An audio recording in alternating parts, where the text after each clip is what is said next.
Bueno, buenas tardes, ingeniero y compañeros. Vamos a dar la siguiente exposición, que nuestro tema es pruebas a transformadores de potencia con los autores de José Ignacio Achundia Valle, Zambrano Rueda, José Gastón y Sánchez Delgado, Freddy Eduardo. Ahora procedo a dar el siguiente tema. Vamos a dar sobre lo que son revisión y limpieza externa del tanque, garganta, radiadores, boquilla y válvulas. Bueno, en este nos dice que el mantenimiento de un transformador requiere una serie de pasos y procedimientos para garantizar su correcto funcionamiento y prolongar su vida útil. Y aquí lo que vamos a dar una siguiente lista de lo que se debe hacer para limpieza externa del tanque, que es inspección visual, que en sí está en una de las más, esta es una de las más básicas, ya que es revisar el exterior, el transformador, ver lo que tiene, si está saturado o no. Después sigue revisión de los niveles, que es verificar el nivel de líquido aislante en el tanque del transformador y añadir más si es necesario.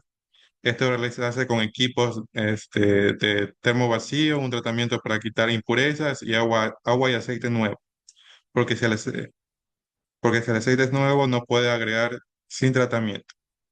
Después seguimos con lo que es limpieza, que es limpiar el exterior del transformador para evitar la acumulación de polvo y suciedad que puede afectar su rendimiento por temporada. Las subestaciones no son lugares para guardar cosas. Seguimos con la revisión de las terminales, que es verificar los terminales para asegurarse de que están conectados correctamente y que no haya signo de corrosión. Muchas veces cuando la empresa de servicio no usa torquímetros, no usa torquímetros, reprietan y reprietan más de lo adecuado y puede dañar tales torques.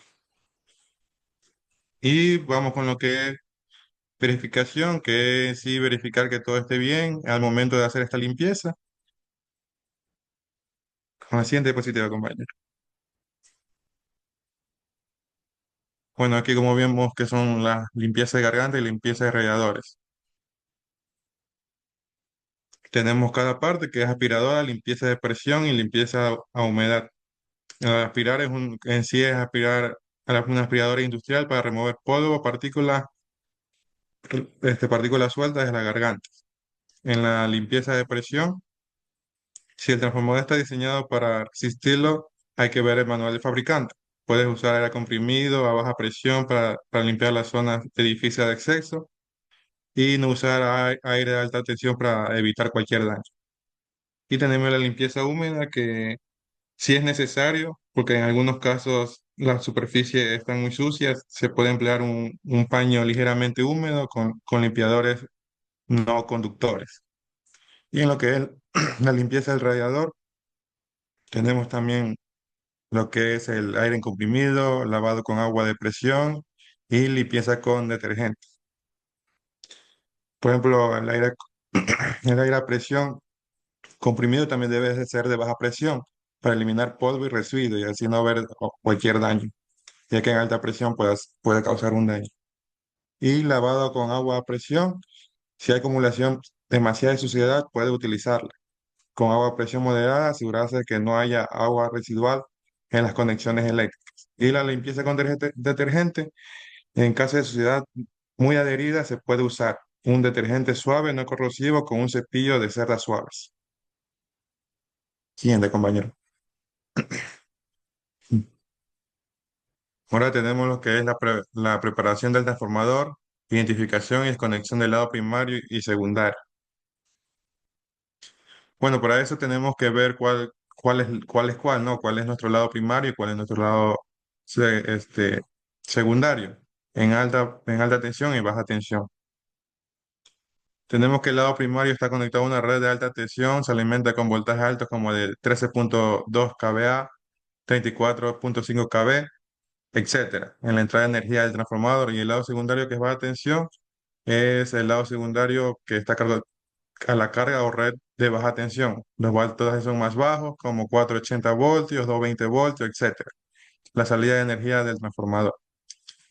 En los diagramas del lado primario suele estar etiquetado como HV, que es High Voltage, y el secundario como LV, que es Low Voltage.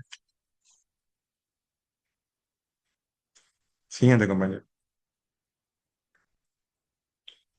Bueno, tenemos la preparación para desconectar cada lado, ya que hay que en sí desconectarlo para hacer sus respectivos mantenimientos. Que tenemos para el lado primario, es la designalización de la fuente primaria. Sí hay que localiza y se abre el disyuntor o interruptor de alta tensión que alimenta el transformador. Y hay que asegurarse de que éste esté completamente desconectado a la red eléctrica. Tenemos que es también la verificación de la ausencia de voltaje, que es usar un comprobador de voltaje adecuado para verificar que no haya tensiones en las terminales del lado primario. Y tenemos la apertura de fusible o interruptor, que si el transformador tiene fusible o interruptor adicionales, abrirlo o retirarlo para aislar completamente el lado primario. Y también tenemos en lo que es en el lado primario también un puesta a tierra, que se coloca el dispositivo de puesta a tierra en los conductores primarios una vez que se haya verificado la ausencia de voltaje. Ahora, para la desconexión del lado secundario, tenemos que también la desconexión de la carga, que es desconectar o desiniciar todas las cargas conectadas del lado secundario. Tenemos la apertura de interruptor o fusible, que es que este abre todos los interruptores y inductores para conectar el lado secundario al transformador de la red de baja tensión. Tenemos también lo que es la verificación de la ausencia de voltaje, que como el anterior se usa un comprobador de voltaje para que asegure que no hay alguna tensión en los terminales. Y la conexión física, que en algunos casos puede ser necesaria, ya que desconectar físicamente los cables a la barra del lado secundario asegura etiquetar correctamente los conductores. Siguiente, ingeniero. Ahora vamos con lo que son las mediciones de resistencia de aislamiento, esto se evalúa sobre un mejómetro y así como determinación de índice de la polarización. En sí no dice que este aislamiento eléctrico del equipo se degrada con el tiempo debido a diversas solicitaciones como la eléctrica, mecánica, química, térmica y las contaminaciones ambientales que interactúan entre sí y aceleran su vencimiento. Esta degradación puede ser causada por sobrevoltaje, golpes, vibraciones, ataques químicos, temperaturas extremas, húmedas, lo que reduce la vida útil del aislamiento. Por ello es crucial realizar pruebas periódicas diagnósticas para detectar el envejecimiento acelerado del aislamiento y tomar acciones correctivas a tiempo a voltaje de 500 o 1000 voltios. Las pruebas son simples y verificaciones del estado general del aislamiento. Sin embargo, para voltajes superiores a un kilovoltios se emplea una metodología más precisa, con voltaje estable y mayor sensibilidad, lo que permite detectar problemas diferenciales en etapas de vencimiento. Y eso sería todo de mi parte.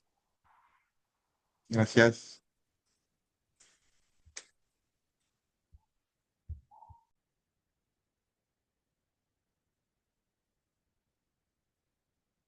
Sí, muy buenas tardes, profesor, compañeros presentes. A mí me toca el dato, sobre el registro de datos de un transformador. Bueno, el registro de datos de un transformador es una práctica esencial en la gestión de activos eléctricos, ya que permite monitorear el estado de funcionamiento, realizar el mandamiento predictivo y preventivo. Y también los transformadores, que son dispositivos fundamentales en la distribución de energía eléctrica, deben ser monitoreados continuamente para garantizar su eficiencia y prolongar su vida útil. Sí, esto quiere decir que debemos darle un mantenimiento a los transformadores porque así para que lleguen más su durabilidad. Porque si así no se deterioran rápido y o sea que hay que cambiar de transformador, pero para eso están los mantenimientos predictivos y preventivos. Ya, la otra, por favor.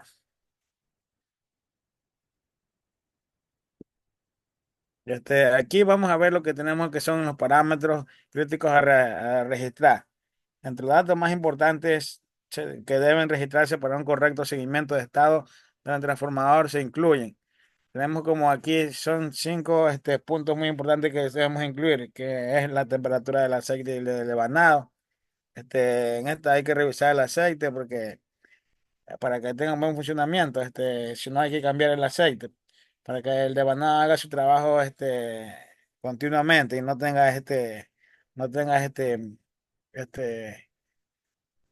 deterioro ya. Y ahí tenemos la corriente y tensión, que esto es un papel muy importante porque la corriente no se puede jugar con eso. También tenemos la pérdida en el núcleo y en el cobre.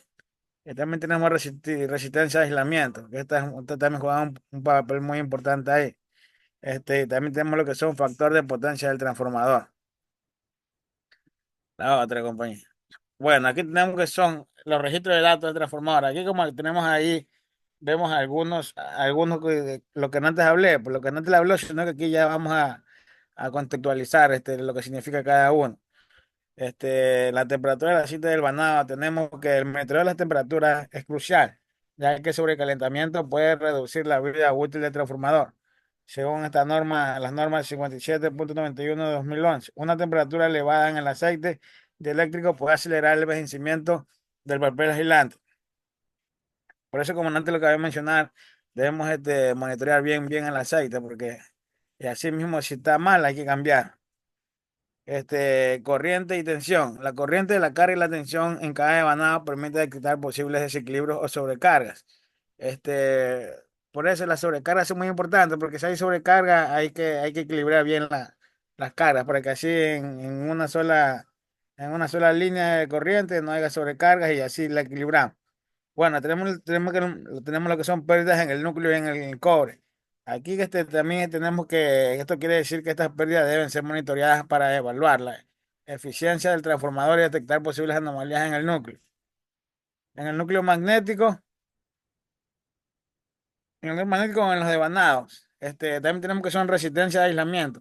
Esto también quiere decir que tenemos que llevar un continuo registro periódico de la resistencia de aislamiento, porque estas son las que proporcionan información sobre el estado del sistema de aislamiento y su capacidad para soportar tensiones elevadas.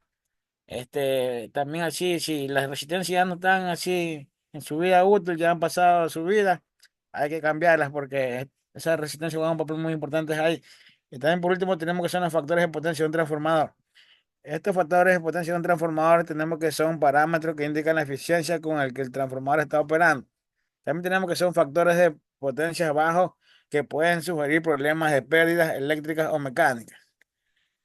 Ahora, ya. Ahí tenemos lo que son registros de un transformador.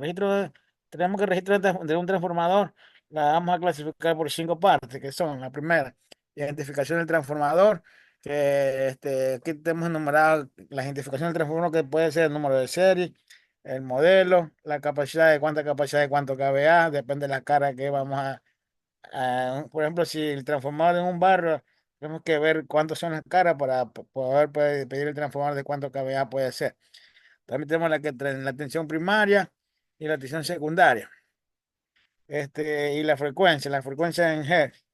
También tenemos como segundo punto que son datos de instalación.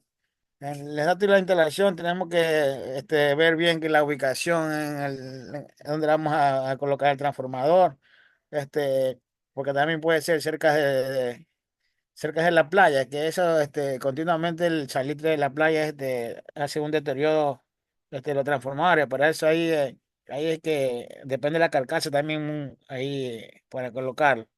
Y también tenemos la fecha de instalación y el propietario e instalador. Como tercer punto tenemos especificaciones técnicas. Esto quiere decir que tenemos aquí que tenemos que evaluar los tipos de transformadores ahí, las conexiones, si es estrella, estrella, delta, delta. Y también tenemos que son las clases de aislamiento.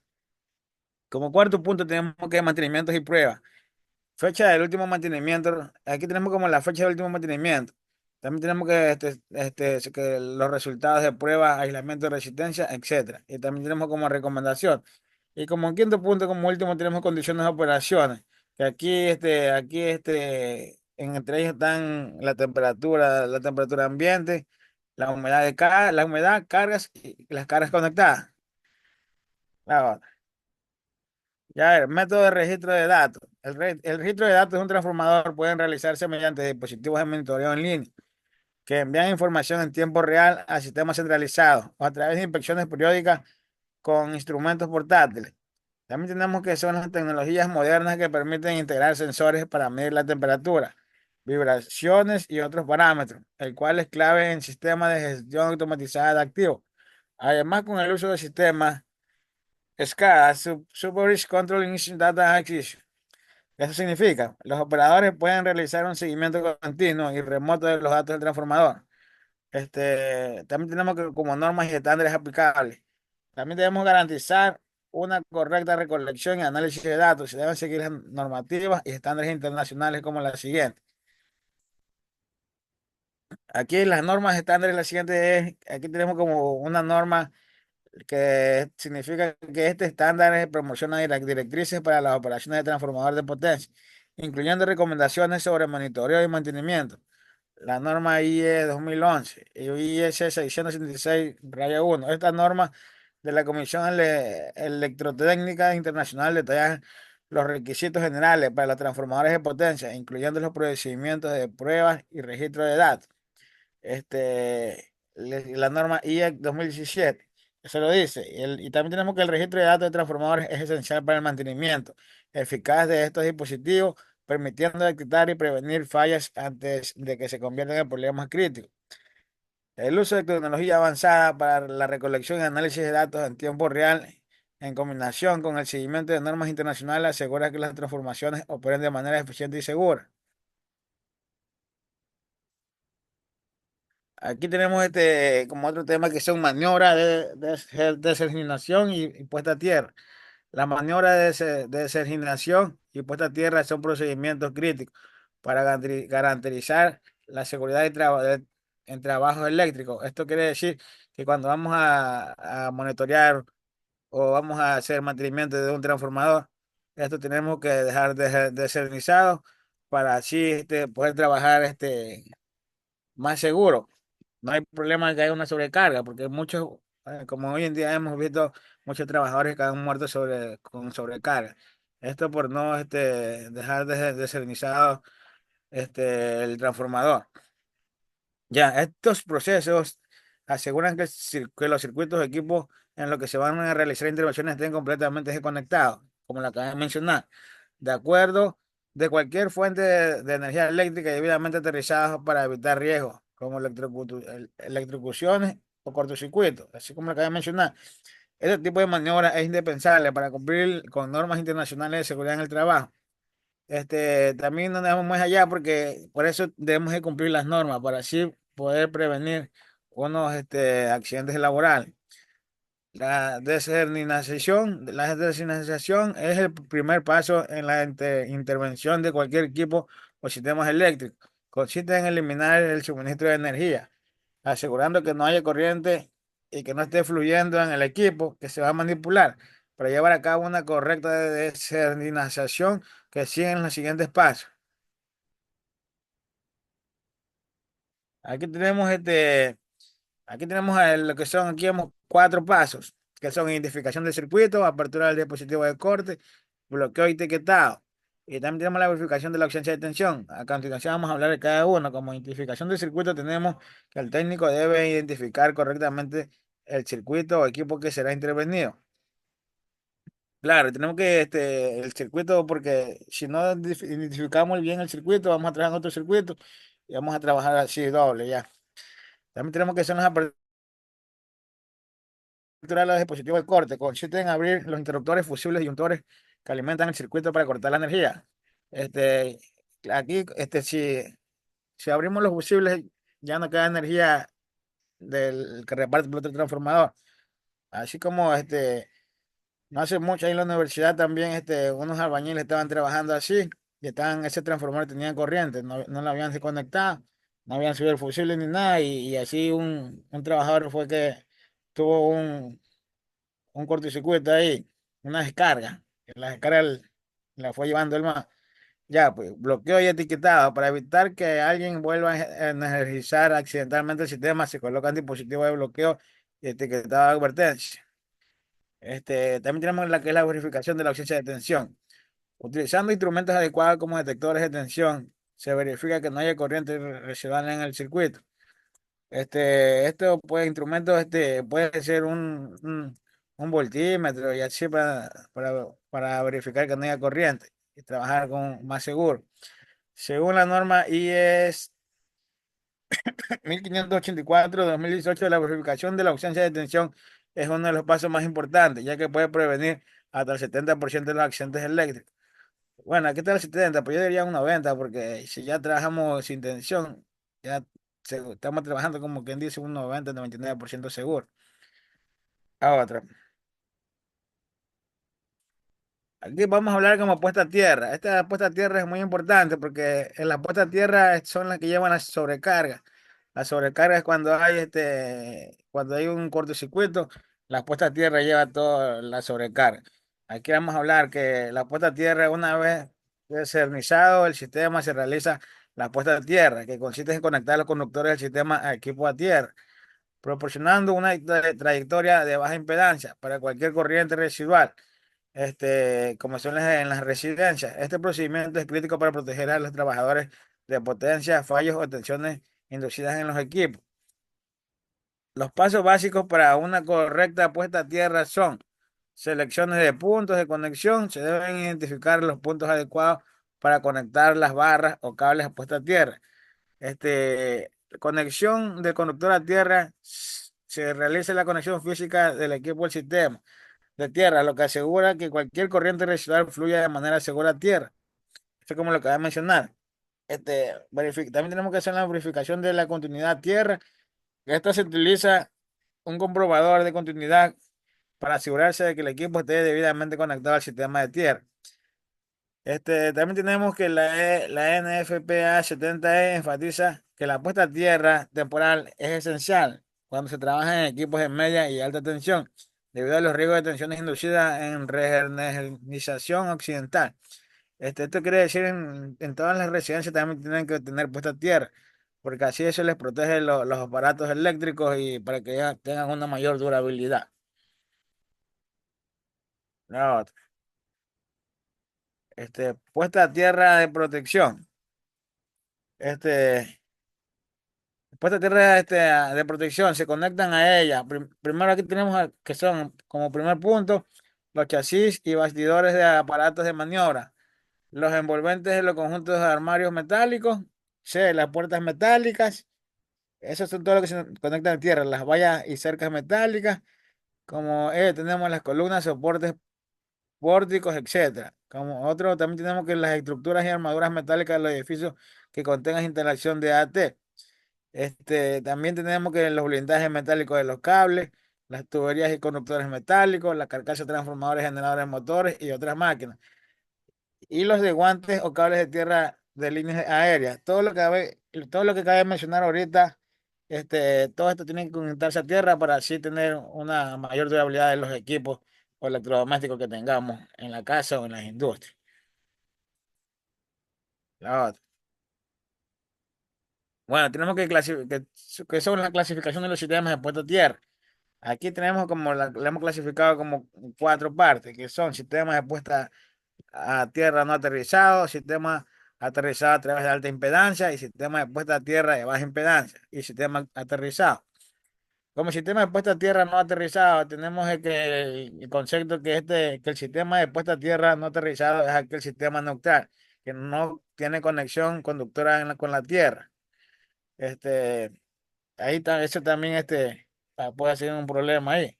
El sistema aterrizado a través de alta impedancia. El sistema de alta impedancia consiste en la conexión del punto neutro del sistema a través de una resistencia establecida para limitar las fallas o corrientes de fuga.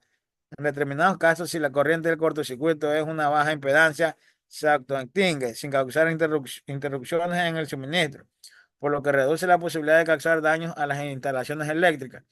También tenemos que la que son sistemas de puesta a tierra de baja impedancia. Nosotros hablamos lo que es alto, ahorita vamos a hablar lo que es baja. En lo que es sistema puesto a tierra de baja impedancia, tenemos que el sistema conectado a tierra a través de baja impedancia es el sistema realizado por un reactor o una resistencia de baja impedancia, donde se limita la corriente de fase de cortocircuito entre 50 y 600 amperios en el primario. También tenemos que son sistemas aterrizados. El sistema con conexiones a tierra es aquel que tiene todos los neutros del sistema eléctrico conectados directamente a tierra. Este tipo de conexión a tierra no permite el desplazamiento del neutro durante un cortocircuito de fase a tierra, como se muestra en la figura C, que como antes lo acabamos de ver, en la otra figura que estaba antes, lo que reduce el riesgo de sobretensiones de fase, por lo que el equipo conectado entre la fase y el neutro no requiere altos niveles de aislamiento como en el sistema. La otra. Aquí tenemos el que es lo que son dos dibujos ahí, como antes lo acabé de mencionar en la figura C, que está siendo la figura C. Este, ya, que la otra.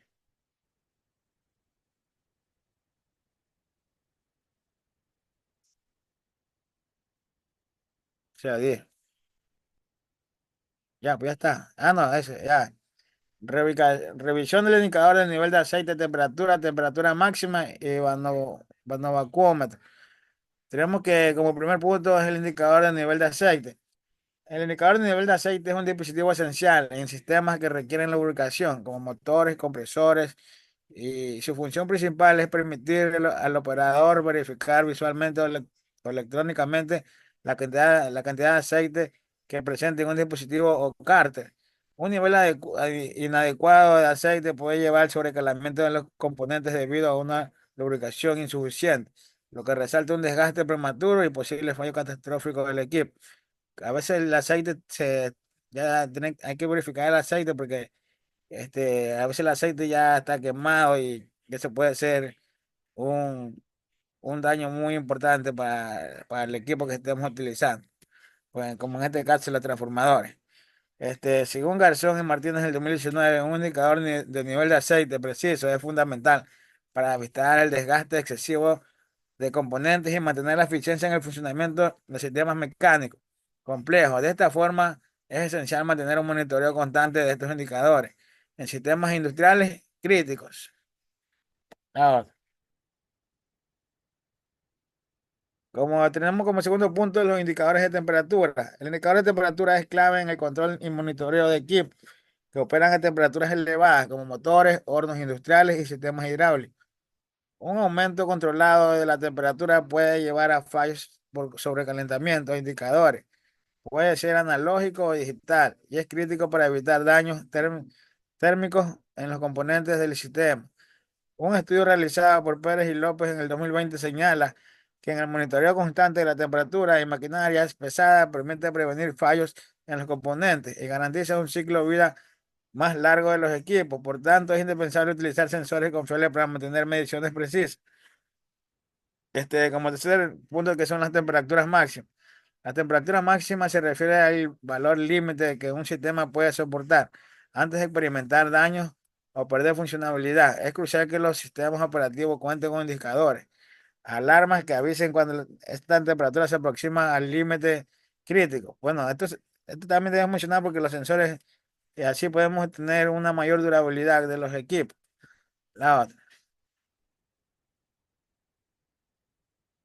A ver, tenemos que en muchas aplicaciones, especialmente en entornos industriales, la temperatura máxima está regulada para prevenir sobrecalentamiento, deformaciones o funciones de materiales. En una investigación, Ruiz y Fernández de 2018 enfatizan que establecer un valor de temperatura máxima adecuado es esencial para prevenir la degradación térmica. Las térmicas máximas adecuadas es esencial para prevenir la degradación térmica en materiales y componentes electrónicos sensibles. Las industrias deben establecer parámetros estrictos y realizar mantenimiento preventivo para evitar sobrepasar los límites. Como otro punto, como cuarto punto tenemos lo que son el vanovacuómetro. El vanovacuómetro es un dispositivo que mide la presión positiva o negativa en vacíos dentro de un sistema cerrado. Es muy utilizado en bombas de vacío, sistemas de refrigeración y en procesos industriales que requieren control preciso de la presión. El manovacuómetro proporciona información crítica sobre el rendimiento y del sistema, asegurando que mantenga dentro de los rangos operativos ideales. De acuerdo con Hernández y Gómez en el 2021, allá vamos aumentando, porque antes hablamos del 2020, era el 2021. Los manubacómetros son fundamentales para la regulación de la presión en procesos industriales sensibles, donde las variaciones de presiones pueden afectar tanto la eficiencia como la seguridad de las operaciones.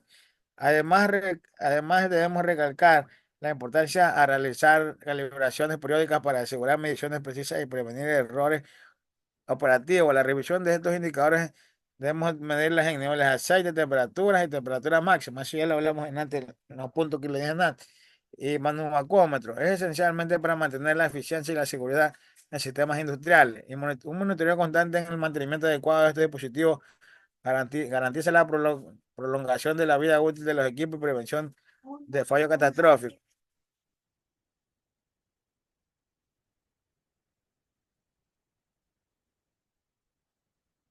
Eso,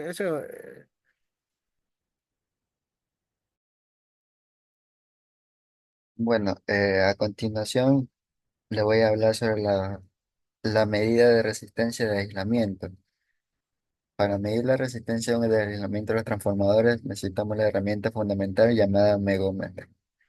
Los megómetros son unas herramientas digital que nos ayuda a medir ya sea la polaridad o ya sea el nivel de resistencia de aislamiento. ¿Qué nos dice esto?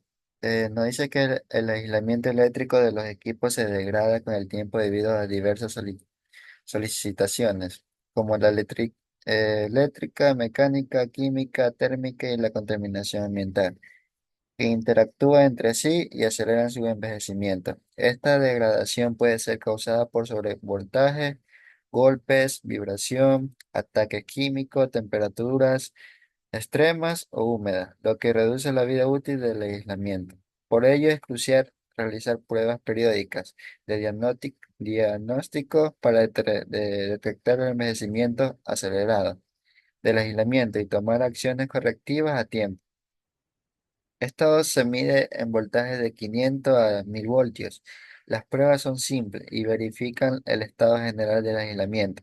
Sin embargo, para voltajes superiores a 1 kilovoltio se emplea una metodología más precisa, con voltajes estables y mayores sensibilidad, lo que permite detectar problemas diferentes en diferentes etapas del envejecimiento. El terminal de protección es fundamental en equipos de pruebas de aislamiento superiores a 1 kilovoltio, ya que permite eliminar eficientemente los efectos de fugas superficiales o indeseadas y proteger contra aplicaciones accidentales de voltaje o transitorios. Cumpliendo con la norma IEC 61010, los equipos de la marca Amperis incorporan este terminal, lo que mejora la precisión de las pruebas de ofrecer un espectro completo de información.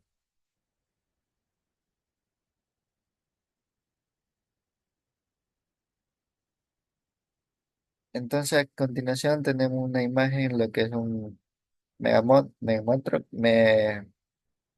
megómetro, en la cual tiene su pantalla LED, tiene diferentes apartados, niveles de resistencias y muchas configuraciones más.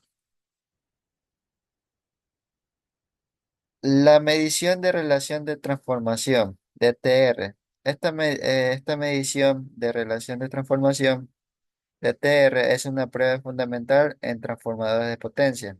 Consiste en determinar la relación exacta entre el número de vueltas en el devanado de alta tensión y el de baja tensión. Esta relación es crucial para garantizar que el transformador opere de manera eficiente y segura, transformando la tensión de entrada a la tensión de salida deseada. Como podemos observar, así mismo como si hay equipos para medir lo que son las resistencias y polaridades, también tenemos equipos para medir lo que son las relaciones de transformación. En el apartado, en la gráfica que tenemos en el lado derecho, tenemos un medidor de TR8510 y hay diferentes modelos que nosotros podemos encontrar en el mercado. El equipo TTR está formado básicamente por un transformador de referencia con relación ajustable de 0 a 130, una fuente de excitación de corriente alterna, un voltímetro, un amperímetro, un galvanómetro, detector de corriente nula, así como un juego de terminales para su conexión. Entonces, ¿por qué se utilizan las mediciones de la resistencia en los transformadores? Nos dice que esta prueba se realiza para calcular las pérdidas totales de un transformador, identificando falsos contactos, puntos de resistencia elevada en los elevanados. La prueba se puede aplicar a transformadores de potencia, de distribución, de instrumentos o autotransformadores reguladores de voltaje, etc. El aparato empleado para esta medición es un ohmmetro con rango desde 10 microohmios hasta 1999 ohmios. Los resultados de las medidas con esta prueba deben ser similares entre las tres fases de los devanados. Si hay divergencia, significa que hay un falso contacto interno de la fase que presenta mayor valor, que calienta el equipo y produce a la larga un daño que obligará a retirar el equipo del servicio para su reparación. Asimismo, como hay para medir resistencia, tenemos lo que tenemos para medir la inductancia de los devanados.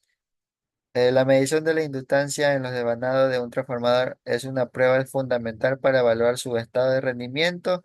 Esta medición permite detectar fallas, identificar cortocircuitos, circuito abierto o daños en el devanado, la verificación del diseño, comparar los valores medidos con los valores calculados o nominales, evaluar el envejecimiento, detectar un aumento en la resistencia óhmica debido al calentamiento o deterioro del aislamiento.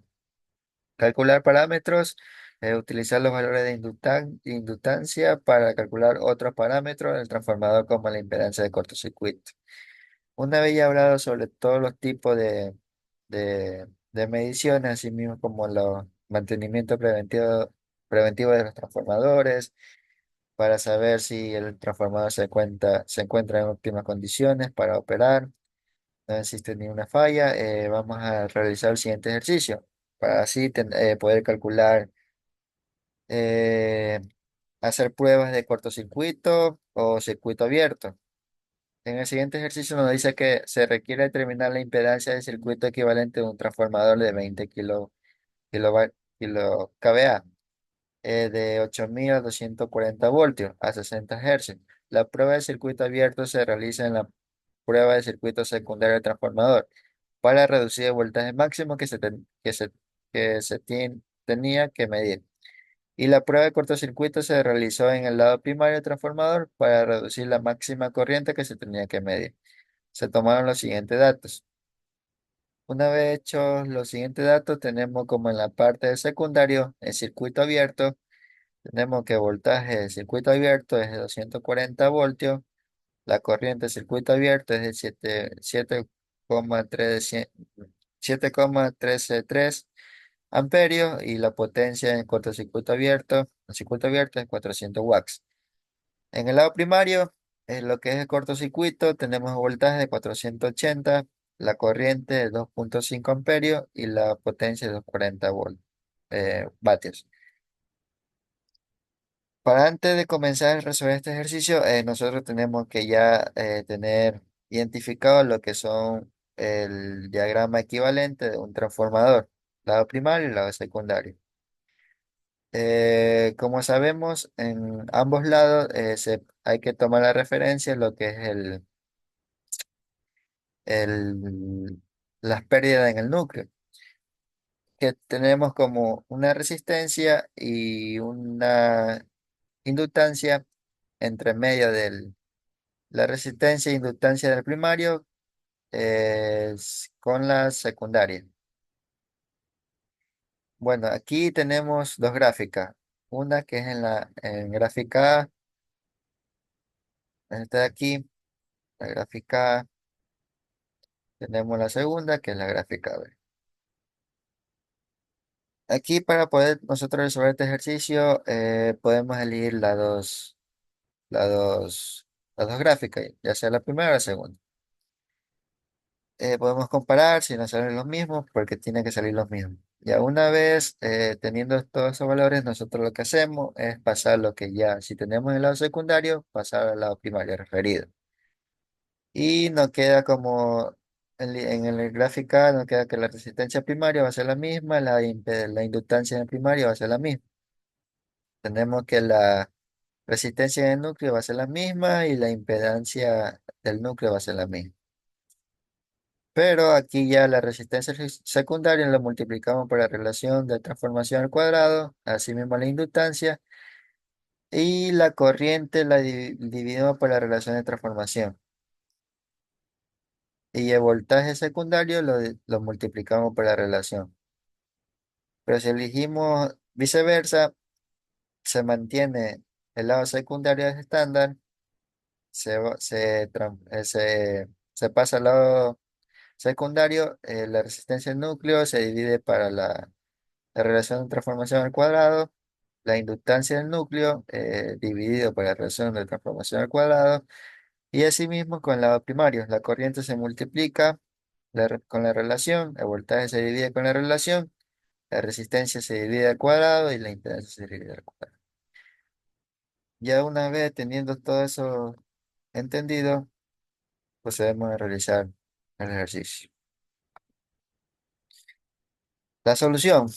Nos dice que el número de vuelta del transformador es de 8000 a 240 voltios, que eso nos sale 33.3333.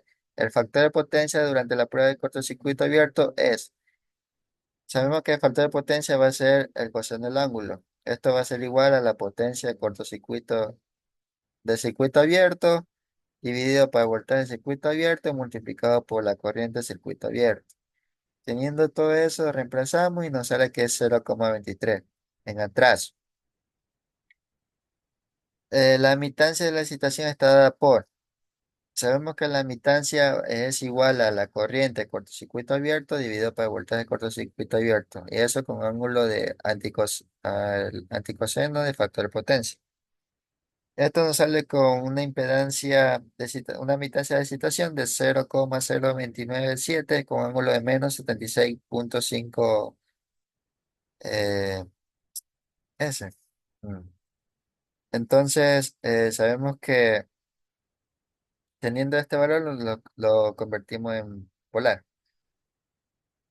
Que esto nos da 0,00693 menos J 0,02888.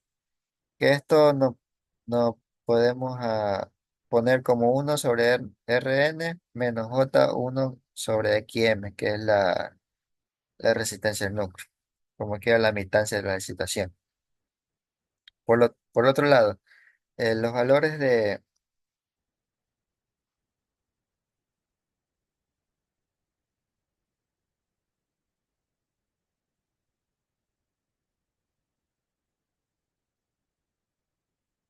los valores de la rama de excitación refiere al lado de bajo voltaje del secundario son la resistencia al núcleo, como vimos en la anterior fórmula, que es 1 sobre la R núcleo, que es 0,00693, que eso nos da un valor de 144 ohmios.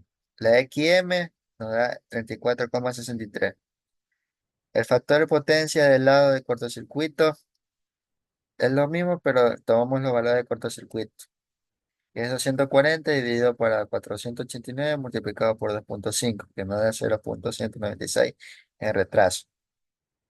La impedancia en serie está dada por el voltaje de cortocircuito dividido por la corriente de cortocircuito, con ángulo de anticoseno de factor de potencia. Que esto nos da una impedancia en serie de 195,6 con ángulo de 78,7. Esto transformado en polar, en rectangular, perdón, es 38,4 más J 192 ohms.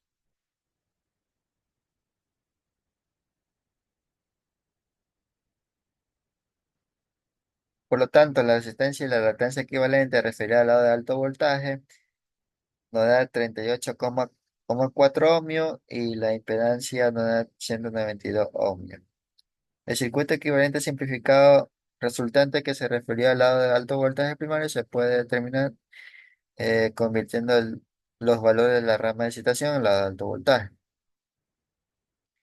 Entonces tenemos lo que es la R del núcleo que se multiplica con la relación de transformación por por la R del núcleo de secundario.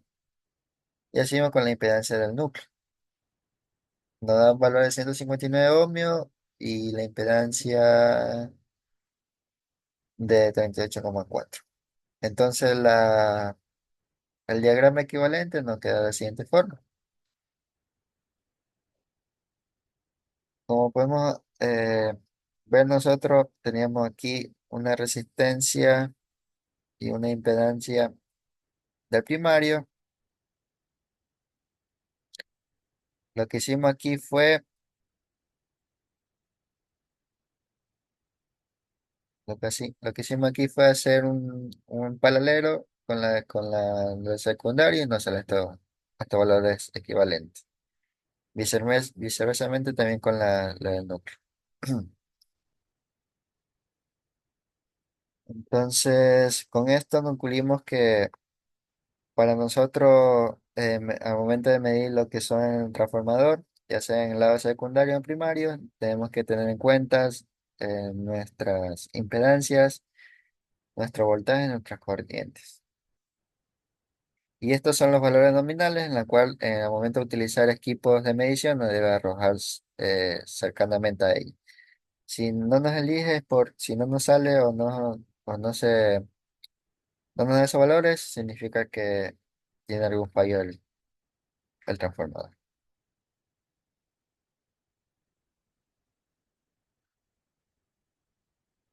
Eso sería todo de nuestra parte.